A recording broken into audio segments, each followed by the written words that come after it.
Praise God. Welcome to Esther worship channel. మరొక video ద్వారా మిమ్మల్ని కలుసుకుని దేవుని వాక్యం పంచుకోవడానికి దేవుడు నాకు ఇచ్చిన ఆయుష్ని బట్టి, ఆరోగ్యాన్ని బట్టి, జీవమును బట్టి ఆయనకు కృతజ్ఞత చెల్లిస్తున్నాను. నేనేమై ఉన్నాను అది కేవలం ఆయన కృపని, ఆయన్ని బట్టి నమ్మి ఆయన ఘనంగా స్తుతిస్తూ మహింపరుస్తూ కొనియాడుతున్నాను. ఈరోజు మరొక వాక్యం ద్వారా దేవుడు మనతో మాట్లాడలాగున మనం ప్రార్థనాపూర్వకంగా ముందుకు సాగిపోదాం. నిర్గమకాండము 6వ అధ్యాయం 1వ వచనం చూసుకుంటే, అందుకు యెహోవా, ఫరోకు నేను చేయబోచున్న దానిని నీవు నిశ్చయముగా చూచెదవి. బలమైన హస్తము చేత అతడు వారిని పోనిచ్చును. బలమైన హస్తము చేత అతడు తన చేతులలో నుండి వారిని తోలివేయునని మోషేతో ఆయన చిన్న ప్రార్థన చేసుకున్నాం. అత్యంత మహాపరిశుద్ధులను, ప్రేమామయులను, కృపామయులను, దయామయుడైన ప్రభువా, మీ అపరించి పాదములకు లెక్కలేని స్తుతులు, స్తోత్రాలు, వందనాలు చెల్లించుకుంటూ సాయంకాల సమయంలో మీ పాద సన్నిధానికి వచ్చిన నాయన, ఈ వాక్యాన్ని వివరించడానికి నాకు జ్ఞానం సరిపోదు. మీ ఆత్మ నడిపి దయచేసి ఈ వాక్యం ద్వారా మాతో మీరు ఆత్మ ద్వారా మాతో మాట్లాడి మళ్ళీ సంధించి, నా ప్రభ మేము ఎలాగా నీ మీద ఇంకా ఆధారపడిపోవాలో, ఎలా ఆధారపడి విశ్వాస జీవితంలో ముందుకు సాగిపోవాలో మాకు మరొకసారి నేర్పించి మహింపదమని, మీరే మాతో మాట్లాడమని మీ ప్రియకుమారుడు మా రక్షకుడు నేను యేసుక్రీస్తు వారికి నీ పదాలు పట్టుకుని అతిమిత్రుడంగా వేడుకొచ్చున్నాం తండ్రి, ఆమేన్. ఇక్కడ నిర్గమకాండం 6వ అధ్యాయం 1వ వచనంలో దేవుడు మోషేతో చెప్తున్నాడు ఏమనంటే, ఫరోకు నేను చేయబోచున్న దానిని నీవు నిశ్చయముగా చూస్తావు. బలమైన హస్తము చేత అతడు వారిని పోనిచ్చును. ఎవరిది బలమైన హస్తము? దేవుడిది. దేవుని యొక్క బలమైన హస్తము ద్వారా ఆయన చేయు అనేకమైన కార్యముల ద్వారా ఫరో భయపడి ఆశ్చర్యపోయి ఆ ఇశ్రాయేలు ప్రజలను వెళ్ళనిస్తాడని మోషేతో దేవుడైన యెహోవా చెప్పినట్లుగా చూస్తున్నాం. ఫరో ఎదుట దేవుడు మోషేతో చేయించబోయే ఆశ్చర్య కార్యాలు ఆయన బలమైన హస్తం ద్వారా చేసే ఆశ్చర్య కార్యాలు చూస్తాడని, ఆ ఫరో అప్పుడు ఇజ్రాయెల్ ప్రజలు వెళ్ళనిస్తాడని దేవుని వాక్యం సెలవిస్తాడు. ఇక్కడ దేవుని యొక్క బలమైన హస్తం గురించి మనం కొన్ని నిమిషాలు మాట్లాడుతాం. దేవుని యొక్క బలమైన హస్తం, మనం దేవుని యొక్క బలమైన హస్తం కింద ఉంటే మనకి ఏ బాధ ఉండదు. అందుకే అంటాడు కీర్తనలో 91 చూసుకుంటే 4వ వచనం, ఆయన తన రెక్కలతో నన్ను కప్పును. ఆయన ఏం చేస్తాడట? ఆయన రెక్కలు, హస్తం మాట, ఆయన రెక్కల క్రింద ఆయన రెక్కలతో మనని కప్పుతాడట. అలాంటి దేవుడు మనకున్నాడు. కాబట్టి మనం భయపడకూడదు. ప్రియ సహోదరి, సహోదరుడా, ఈ రాత్రికాల సమయంలో నేను భయపడుతున్నావా? మనము దేవుని యొక్క బలిష్టమైన రెక్కల క్రింద మనం ఉన్నామని మనం హెచ్చరించుకుంటూ ధైర్యం తెచ్చుకుంటూ ముందుకు సాగిపోవాలి. ఈ వచనం ఇలా ఏమని చెప్తుందంటే, మోషేతో దేవుడు చెప్పింది, ఫరోకు నేను ఏమి చేస్తానో నువ్వు చూస్తావు. నేను నా బలమైన చేతితో అతని వారిని వెళ్ళనిచ్చేలా చేస్తాను. బలమైన నా హస్తముతో నేను చేయబోయే కార్యాలతో వారిని తన దేశం నుండి ఫరో వెళ్ళగొట్టేలా నేను చేస్తాను అని మోషేతో చెప్తున్నట్లుగా చూస్తున్నాం. కాబట్టి మనం మోషేకి సెలవిచ్చిన దేవుడు ఈరోజు రాత్రి మనకు కూడా చెప్తున్నాడు.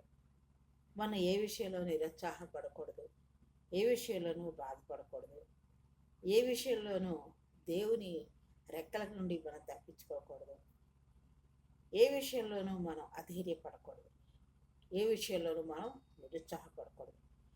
మోషేకి దేవుడు హామీ ఇస్తున్నాడు. మోషేకి నిరుత్సాహం నుండి ఆయన తొలగించి, మోషేని ఆ నిరుత్సాహం నుండి తొలగించి ఈ వచనం హామీగా ఇస్తున్నట్లుగా మనం చూస్తున్నాం. మోషేకి మాత్రమే కాదు, ఈ సాయంకాల సమయంలో, రాత్రికాల సమయంలో దేవుడు నాతో మాట్లాడుతున్నాడు, మనకి హామీ ఇస్తున్నాడు. ఆయన రెక్కలతో నన్ను కప్పుతున్నాడు. మనలో ఉన్న నిరాశను తీసివేస్తున్నాడు, నిస్పృహను తీసేస్తున్నాడు. మనకి వచ్చిన హామీగా దేవుడు ఇచ్చినాడని మనం నమ్మి మనలో నిరుత్సాహాన్ని కానీ అధైర్యాన్ని కానీ మనము తీసివేసుకొని ఆయన రెక్కల క్రింద ఉన్నామని మనం గుర్తెరిగి మనం బలమైన విశ్వాసం తో ముందుకు సాగిపోవాలి. ఆయన బలమైన హస్తం మనకు తోడుంది.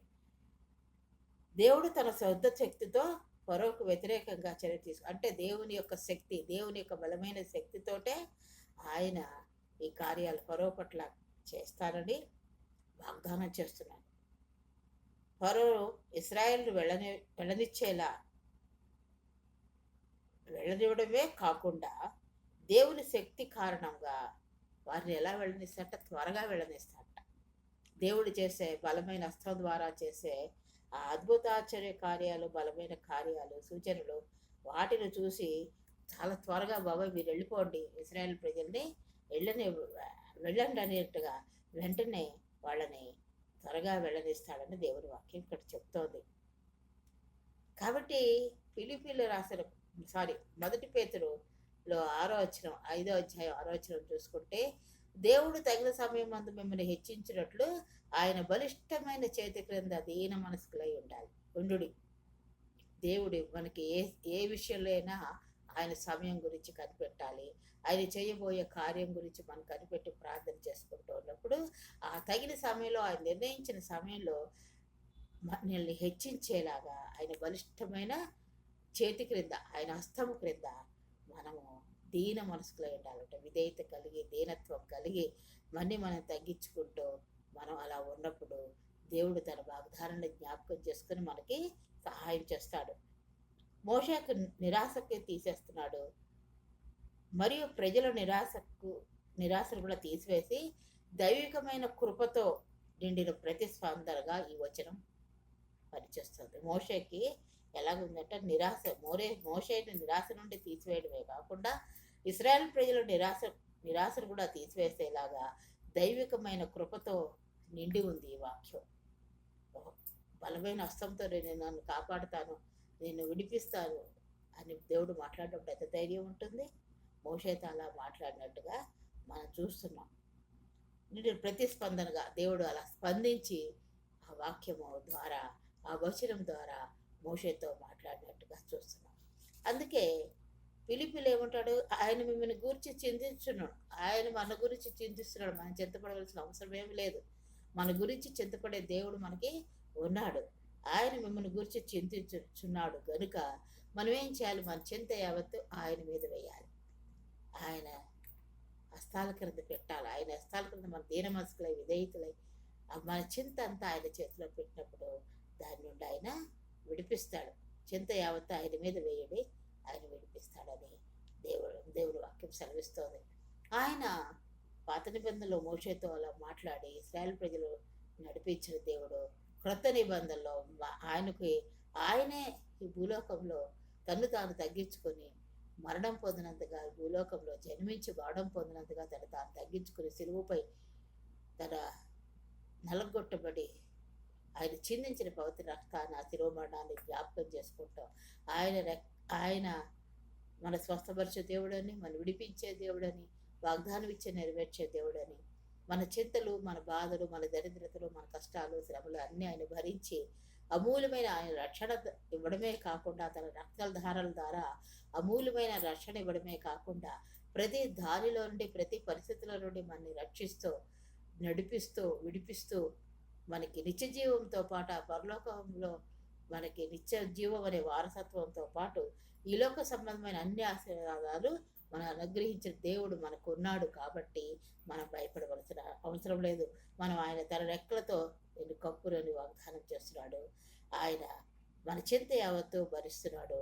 ఆయన బలిష్టమైన చేతి క్రింద దీన మనసులై ఉండమని సెలవిస్తున్నాడు. మన గురించి చింతించు దేవుడు మనకు ఉన్నాడని, మన చింతను ఆయన మీద వేయాలని, ఆయన మనల్ని హెచ్చిస్తాడని, ఆయన రెక్కలతో మనల్ని కప్పుతాడని, ఆయన బలమైన హస్తం ద్వారా గొప్ప కార్యాలు చేస్తాడని నమ్మకం కలిగి ముందుకు సాగిపోవాలి. ప్రియ సహోదరి, సహోదరుడా, ఈ రాత్రికాల సమయంలో ఈ వాక్యం ద్వారా దేవుడు మనల్ని హెచ్చరించి మనకి ధైర్యం ఇచ్చి, హామీ ఇచ్చి, వాగ్దానాన్ని మరొకసారి దేవుడు నెరవేర్స్తాడని మన పట్ల దేవుడు మాట్లాడే విధానం బట్టి దేవుని పరిశుద్ధ నామానికి స్తుతులు, స్తోత్రాలు చెల్లిస్తున్నాం. అందరూ అంటే ధైర్యం కలిగి ముందుకు సాగిపోదాం.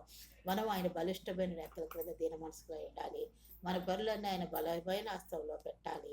ఆయన మనల్ని విడిపిస్తాడని, ఫరో మొండితనం నుండి విడిపించిన దేవుడు నన్ను విడిపిస్తాడని, ఆయన వాగ్దానాన్ని గుర్తుపెట్టుకుంటాడని, దేవుని అద్భుతమైన శక్తి ద్వారా ఆయన బలమైన హస్తం ద్వారా చేసే అద్భుత కార్యాలు ఆనాడు మోషే ద్వారా ఇశ్రాయేల్ ప్రజలకే కాకుండా ఆయన నిబంధన మరపట్లు కూడా దేవుడు నెరవేరుస్తాడని, ఆయన వాగ్దానమును ఇచ్చి నెరవేర్చే దేవుడని మనం అటువంటి నమ్మకం విశ్వాసం కలిగి ఆ విశ్వాస జీవితంలో ముందుకు సాగిపోవాలని దేవుడు మనతో మాట్లాడారు. ఈ వాక్యాన్ని బట్టి వందనాలు. ఈ రాత్రి కాల సమయంలో నువ్వు ఏదైనా శ్రమలో, ఇబ్బందిలో, బాధలో, వేదనలో, ఎటుతోచని పరిస్థితుల్లో మరి బాధపడుతున్నావేమో, అది ఏ బాధ అయినా దాన్ని తీర్చివాడు దేవుడని, ఆయన మీద నమ్మకం కలిగి ఆయన వాగ్దానం ఇచ్చి నెరవేర్చే దేవుడని మన నమ్మకం కలిగి ముందుకు సాగిపోవాలని దేవుడు మరొకసారి మనం హెచ్చరించినందుకు దేవుడి నామాన్ని బట్టి వందనాలు. అటువంటి విశ్వాసంలో ధైర్యంతో మనం ముందుకు సాగిపోవాలని కోరుతూ ఈ వాక్యాన్ని ముగిస్తున్నాను. దేవుడు మిమ్మల్ని అందరినీ దీవించుగాక. చిన్న ప్రార్థన చేసుకుందాం. అత్యంత మహాపరిశుద్ధుడును, ప్రేమమైన కృపామైన దయామయుడైన ప్రభువా, మీ అభివృద్ధి పాదములకు లెక్కలేని స్థుతులు స్తోత్రాలు వందనాలు చెల్లించుకుంటున్నాం. నాయన మీరు మాట్లాడిన విధానం బట్టి వందనాలైన బలమైన హస్తము కింద మేము ఉన్నప్పుడు ప్రభువా, మీరు మమ్మల్ని విమోచించే దేవుడు, ఆదుకునే దేవుడు, వాగ్దానం నెరవేర్చే దేవుడు అని మీరు నాతో మాతో మాట్లాడినందుకు, అది ఏ పరిస్థితి అయినా, ఏదైనా, ఏ సోదరైనా, కష్టమైన బాధలైనా మీ రెక్కల క్రింద మేము దీన మనసుకులై మమ్మల్ని మేము తగ్గించుకొని మా చింత యావత్తు మీ మీద వేసినప్పుడు మీరు అద్భుత కార్యం చేస్తారని మీరు మాట్లాడి హెచ్చరించిన విధానం బట్టి మీకే వందనాలు స్తోత్రాలు చెల్లించుకుంటాం. మీ ప్రియకుమారుడు రక్షకుడైన యేసుక్రీస్తు వారికి నీ పదాలు పట్టుకుని అతి వికలంగా ఇక్కడికి వచ్చినాం తండ్రి. దాన్ని ఎంతగానో ప్రోత్సహిస్తూ బలపరుస్తూ ఆదరిస్తున్నందుకు వందనాలు. మీ గురించి, మీ కుటుంబాల గురించి ప్రార్థన చేస్తున్నాం. నా గురించి, నా కుటుంబం గురించి, నా బిడ్డల గురించి ప్రార్థన చేయాలని కోరుతూ ఈ వాక్యాన్ని నేను ముగిస్తున్నాను. దేవుడు మిమ్మల్ని అందరినీ దీవించుగాక. నన్ను ఎంతగానో ప్రోత్సహిస్తున్నారు. అలాగే ఇంకా నన్ను ముందుకు నడిపించాలని, సబ్స్క్రైబ్ చేసుకోవాలని, మరి నన్ను ఇటు విధంగా ప్రోత్సాహకరంగా ముందుకు నడిపించాలని కోరుతూ నేను ఈ వీడియోని ముగిస్తున్నాను. దేవుడు మిమ్మల్ని అందరినీ దీవించుగాక.